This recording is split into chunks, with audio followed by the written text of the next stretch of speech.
Hello there. Once again, it's Anton from Anton Obey. Thank you for stopping by the collection room. Today I'm taking a look at some Marvel Comics. It's a mini-series. This is the Adventures of Cyclops and Phoenix, or Red and Slim as they're known in this alternate universe.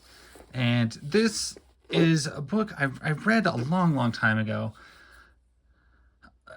Back when $2.95 was a lot for a cover price. It was very hard to purchase. I was used to buying books like... when I was looking at Marvel miniseries, I would see like Bishop or Rogue, and the art was really good, and I really liked it. And those were really glossy and fancy done. This was not so much. I was not very impressed with this. And the art itself, I'm not a fan of the style. Like, I know some people probably think this is great, but I never liked this art at all. However, the story was really good. So what this is this happened right after Cyclops and Jean Grey get married, and this is basically their honeymoon. They get shuttled to the future in bodies that are not exactly theirs, similar but not, and they basically get to raise Cable, and they spend something like 10 years in this hellhole futurescape that's ruled by Apocalypse, raising their son, and then they get sent back. And Cable is a grown man at this point. But it's interesting. And this all happens, they come back instantly to their present time with memories of this awful story. Scott Lobdell was the writer. If I remember right, he used to write pretty well. This was 1994. It was just the art style I really didn't like. Man, I don't like this style. And I've seen it in a couple other comics. I'm trying to, let me look here real quick and see who the artist was. Like I said, I don't like it. Let's see. Gene Ha, penciler. So yeah, I think he did a couple issues of The Nightman from Malibu Ultraverse around the same time. I don't like the art, which I've said probably enough times, but the book itself is pretty good. They are in a hopeless future with their granddaughter Rachel, and they're raising young Cable. He has full use of his powers here.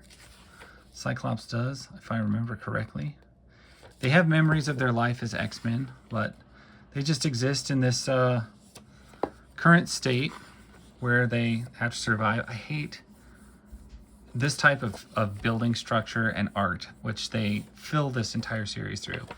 And if they'd just stick to like more normal structures of stuff, probably wouldn't be so bad. But you see a lot of this swooping, flashy movements that I was just never crazy about. Flawed, scarred, afflicted, but a human nonetheless. This is young Cable. That's Nathan. So it has a bit of a Matrix feel, in my opinion. The weird future thing, the human growth, just a little bit. These are hard, thick covers too. So they're well-made books. The pages are nice and glossy. Just not wild about it. But there they are. They're raising a kid. They're raising Nathan. You get just years, like a lifetime spent in this terrible future land in bodies that aren't quite theirs. And so, yeah, it's cool. They're on their honeymoon, first day of their honeymoon. They get sucked into this hellhole, and they get to raise their kid. So, if you ever wonder why their marriage had a few rocky problems, could be things like this.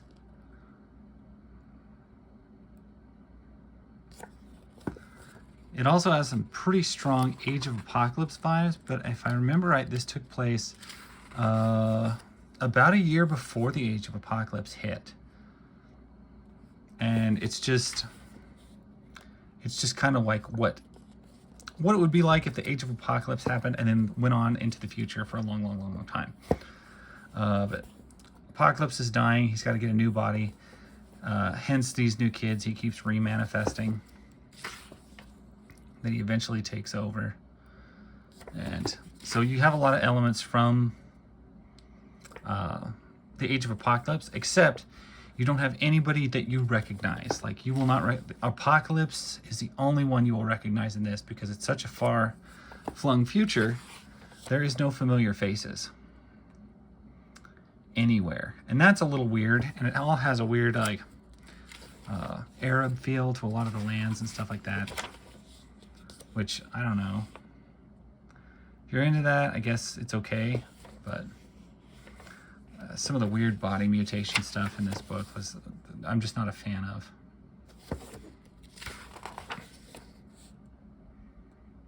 Yeah. Very, I don't know, almost biblical looking at points.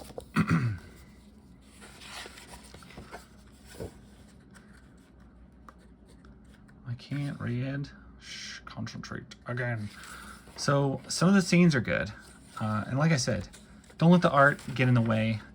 If you're not a fan of it like I am, the story is still really strong. And that's what carried me through it. And that's why I still have them after all these years. Even though it's visually an eyesore in so many ways. Just the story was so good. Just how they stuck together and got along. And even though it's Cyclops and Jean Grey, it really doesn't look like them. And that's kind of the other part, which is, you know, it just looks like him. It's them, it just doesn't look like him. So there's a real disconnect with the story, because you don't have a lot of visual familiarity going on with anything, I guess, is the big point. Even though it's Cable, it's a young Cable, so it doesn't really click the same way. It's an odd book. I'll put it that way. If I didn't like it, I wouldn't probably be doing it as a video. I remember that ad. That was a cool ad. But yeah, it's one that I think it's kind of polarizing, just because you're taking very familiar characters at a very familiar time, and you're sticking all of them in extremely unfamiliar locations, bodies, appearance, and general art style. I don't remember another Marvel book using this artist. So, like, nobody ever looked like this. None of the art ever looked like this. And that's just another way to really make it feel detached. Does this page look to you like Cyclops and Jean Grey? No. But that's who it is. And you're supposed to embrace that and acknowledge that. And that's really hard to do when so much of the comic book is supposed to be visual art. And then you had to see things like this guy. It's just nasty. Oh, don't like it. I don't like it.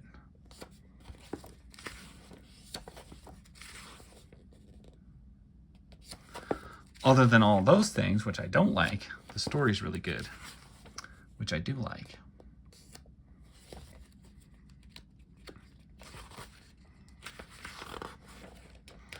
Anyway, I don't think it's on anybody's top 10 list of favorite Marvel miniseries. But it's definitely one that should be read, and just grab it and read it sometime if you can.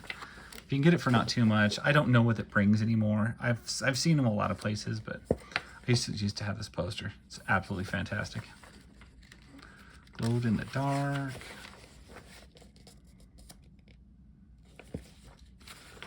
So Apocalypse, the old withering man, tries to absorb this new kid and live in the body.